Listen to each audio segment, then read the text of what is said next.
Hey friends, I'm your host, Dr. Elizabeth Samanda, the intuitive psychiatrist, and this is Stepping into Soul Power, the podcast that helps you regulate your emotions, trust your intuition, and connect with others soul to soul. What if the space between your heartbeat and your next thought was where your hour actually lives? Today we're talking about heart rate coherence. This is a practice that's used by athletes, high performers, healers, everyday people to help feel calmer, sharper, and more connected to yourself. So what is heart rate coherence? What the science says, it is a state where your heart rhythm, your nervous system, your emotions, and your mind become regulated. They are in sync. And this is rooted in what is called heart rate variability. The vagus nerve and the autonomic system are always communicating with your heart. And in fact, when you look back in the day, when you look at what ancient healing traditions talked about, the heart had profound knowledge. It wasn't just an organ. It's not just a pump. It's a compass. And your heart and brain are always communicating, and your body sends you internal signals. This is called interoception, and you get inklings about your environment and how you're doing. So coherence is this felt sense of really being in alignment where your body, your emotions, and your spirit are moving as one. And a lot of us, when we feel like there's strong brain heart coherence is when we're in that state of flow. And this can happen in many different ways. Like when you're doing a task that you love, let's say you're a writer and you're in the zone, or you're an athlete and you are in it to win it, then that is an indicator that all your organs, your heart and your brain, are in a coordinated, regulated state. And the thing that I want to say here is coherence isn't something that you necessarily need to chase. It's something you can return to. And so there are 5 ways that brain heart coherence can support you. One is creativity. And so when we're stressed, we don't think clearly. But when we are coherent, when we are open and we're able to really connect to the part of us that is creative. Heart rate coherence techniques, they calm the nervous system. They free your mental space so that new ideas and unexpected connections can be made. And this is a state where inspiration finds you, like when you're taking a walk and you just get hit. It's like that light bulb. That light bulb in the cartoons comes on. The other way that heart-brain coherence practices can help is through your intuition. The beautiful thing about this practice is what it does is it quiets the mental noise, all the worry, all the rumination. You going and taking thoughts down a spiral, self-doubt, all of those things that people really struggle with. And it strengthens your interoception. This is your ability to sense your body's signals. And so when these things are strengthened, what actually happens, what the research shows, is that it's linked to better decision making. So this is you being able to really reconnect with your inner knowing, even when the noise of the world is outside. The third way that heart-brain coherence can really benefit you is with emotion regulation and stress. And so during the training, one of the hallmarks of heart-brain coherence training is there is a slower way of breathing. And a lot of times I recommend 5 to 6 breaths per minute. And what this does is it shifts you out of the sympathetic, that fight or flight zone that a lot of us are in, and into a more calmer state. So what the data shows is when you have a higher heart rate variability, which is an indicator of better coherence, you're more emotionally flexible, better to control some of those impulses, right? Instead of going from 0 to 60, you might go 0 to 1,000. No, it's like, no, well, there'll be a little more of a space. I'm just kidding. There'll be a space where you get to choose your response rather than react. And so what's beautiful about this pause is that it's an opportunity for you to intervene in some negative patterns in our life, right? It's an opportunity for us to make a better decision for our future selves. And this is where your power to respond and not react lives. It's in the pause. It's in being able to stop yourself when you feel like you're going down in a way that is not really helpful to you long term. The fourth benefit that you see with heart brain coherence is focus. So what this practice does is it lowers the physiological arousal so that your mind isn't stuck in danger zone. It's not stuck. You're not scanning. You're not scanning all over for threats.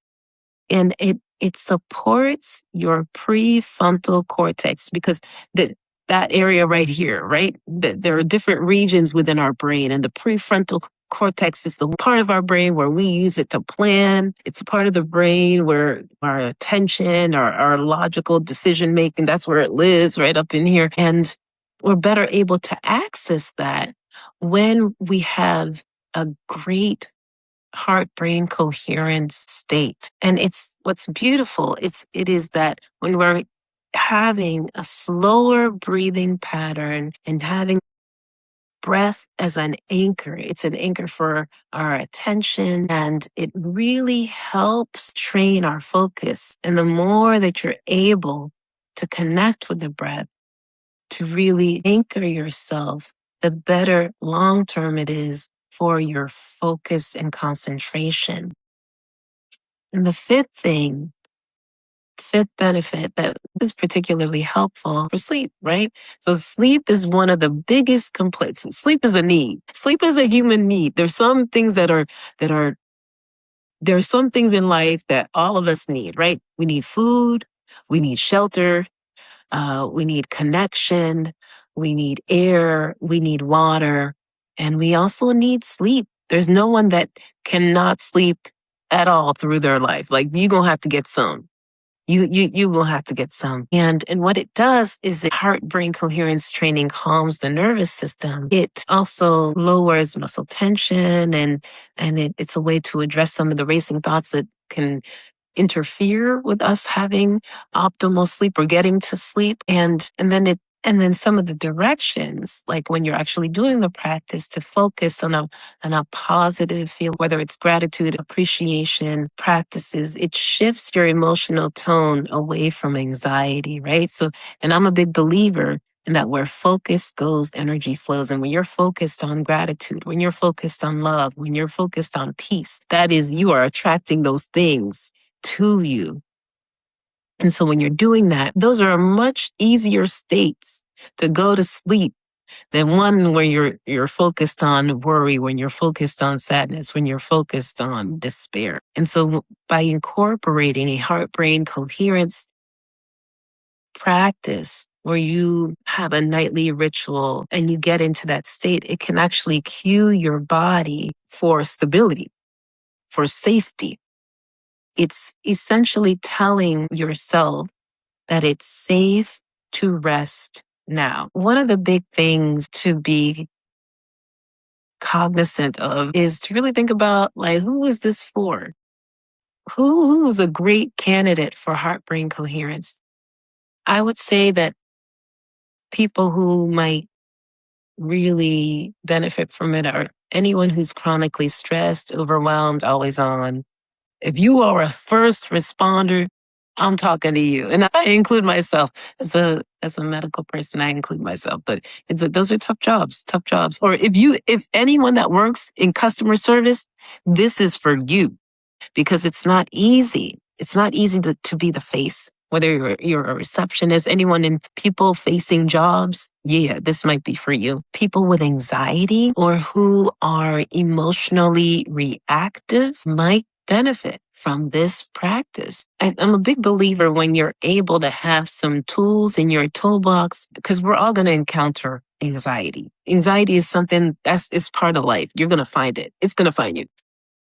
But if you have a tool that you can use to help put you in a better state where your brain and your mind are working together, it helps you to get centered and come up with a better solution for how you're going to proceed in your life. So that's for anxiety, and that's also for emotional reactivity. The other people who actually think that this is a great practice for are if you were somebody, if you in this world are someone who has struggled with traditional meditation. So, and when I say traditional meditation, I mean sitting and counting your breath, right? There are different devices that can actually help you with heart brain coherence. And there's an institute called the Heart Math Institute that sells some devices. So you can actually essentially get biofeedback. You can see like, oh, how well are you doing? How coherent are you? And for some people, using the device is more tangible than having to sit there and be still, but on their own. The other people who might benefit from this practice is anyone who wants to build a nightly wind down ritual. Like, this is a great thing to add. And I will add this. I'm going to say this as a mom, that this can be really great for you to do with your kids. Kids are really smart, and there's something about, well, in medicine, right?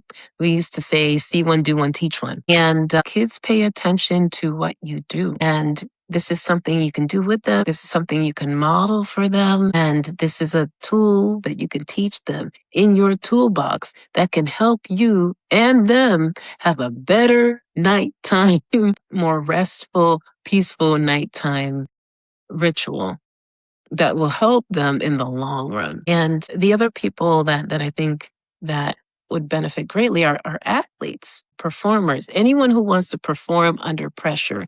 There's something about when you are in, so remember I said part of being in a heart brain coherent state is your brain and your heart are on the same page. They're working together. Right. And when you're in that state, you are more likely to be in the zone. So this is great for athletes. This is great for performers. Like, people that have to perform under pressure should consider a heart brain coherent practice. And then the other people that I think might benefit from this is just anyone on the path of self-awareness and personal growth, right? Because I think part of the issue in our society is there's a lot of disconnection, right? We were bombarded with all these distractions. We are just constantly bombarded with all this crap. And when your brain and your heart are regulated, coordinated, in the same page, you are able to hear what your inner voice has to say. You're better able to make decisions that are less affected by all the outside noise. Right? Like, when you have better control over yourself, when you can get into that state more easily, you might feel more capable of directing your life, right? You're not at the mercy of the world. And that's so important in this day and age. And I will say this, I'm going to give a little bit of a disclaimer that this practice is not a replacement for medical or psychiatric care. And if you have a significant cardiovascular heart issues or respiratory conditions like lung issues, and even if you have active trauma symptoms or panic sensitivity or acute mental health crisis, you need to talk to your doctor before doing this. There might be modifications that might be helpful under your circumstances. And there are things that can be done if you have these particular conditions, but you got to talk to a medical professional first. So I did want to do a 90-second practice that I wanted to walk you through. And just to show that this is something that you can do on your own, and it's short and sweet. So if you're busy, then you could still do it. If you can find 90 seconds, if you got 2 minutes, 2 minutes in your day, like 90 seconds is less than 2 minutes, then you can do this practice and I will take you through it. And so to begin, I am really big on setting intentions. Again, I believe that where focus goes, energy flows. And so I want you to ask yourself, what am I entering this practice for? Are you practicing to reconnect with a sense of inner peace? Are you practicing to meet this moment with compassion? Are you practicing to bring more presence into your relationships?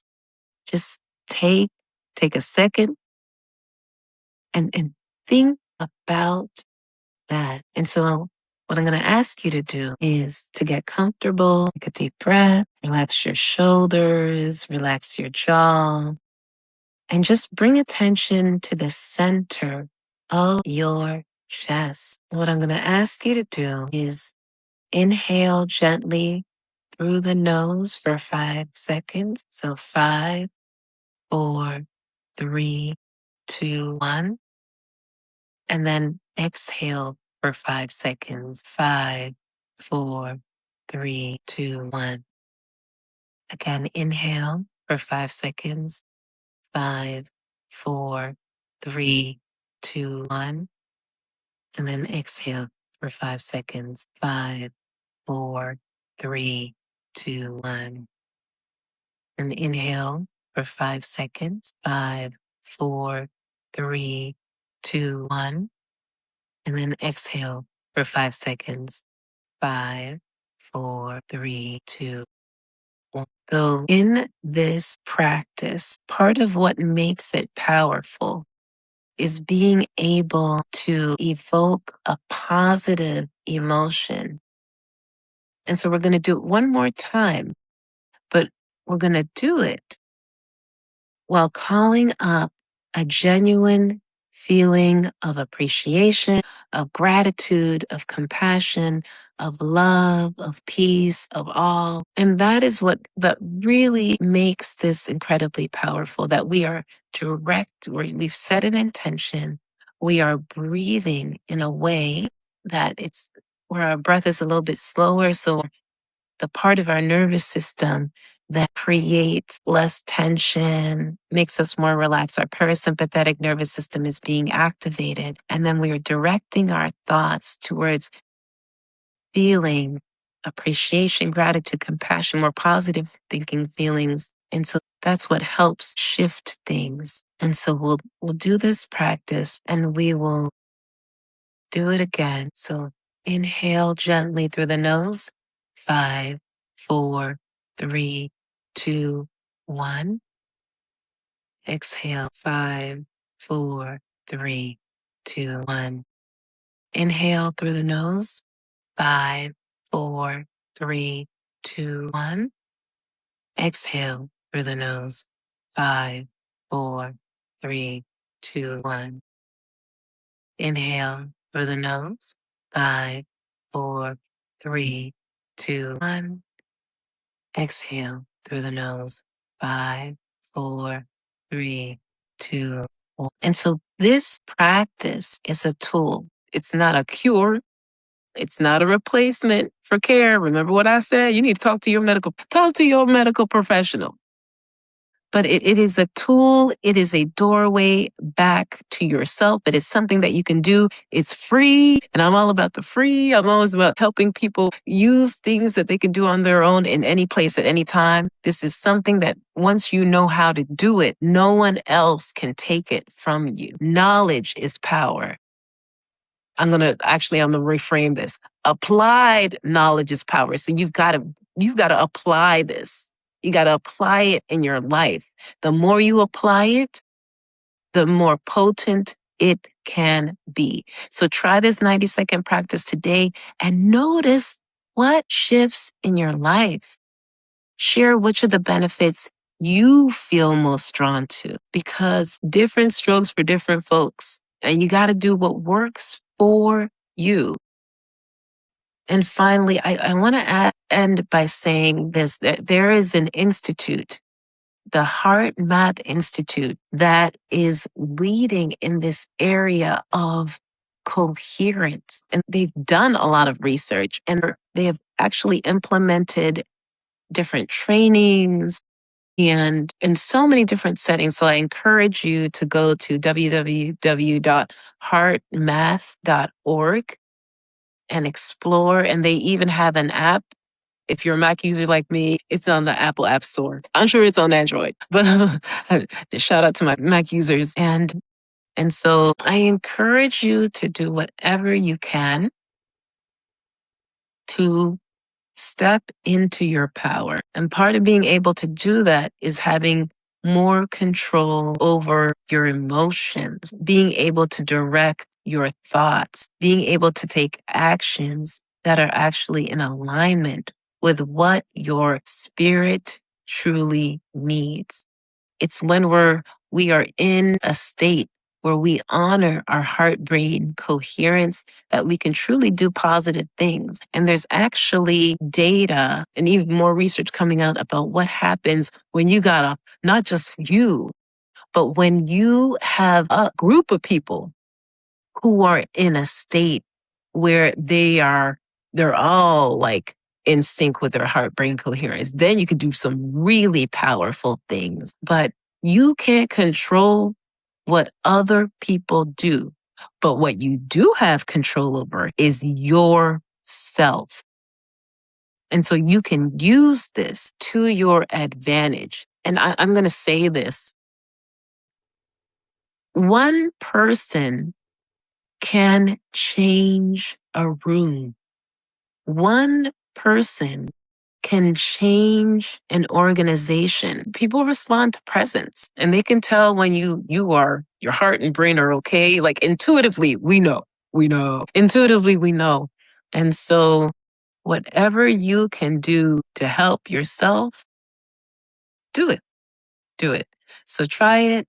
Let me know what you think. I've found this to be really powerful in my practice, in my life. And it is something that once you know how to do it, people can't take it from you. Knowledge is power. And so have the courage, have the wherewithal to use the knowledge that you got to create the life that you truly want. Life is too short to be at the mercy of your emotions. It's too short to feel stress and not sleep well. And it's too short to not be able to honor the creativity that is brewing within you, that is asking, begging to be expressed and given as a gift to the world. And so I wanted to end with a soul power statement. And that statement is, coherence is my superpower. My heart leads, my mind listens, and my body remembers how to find peace.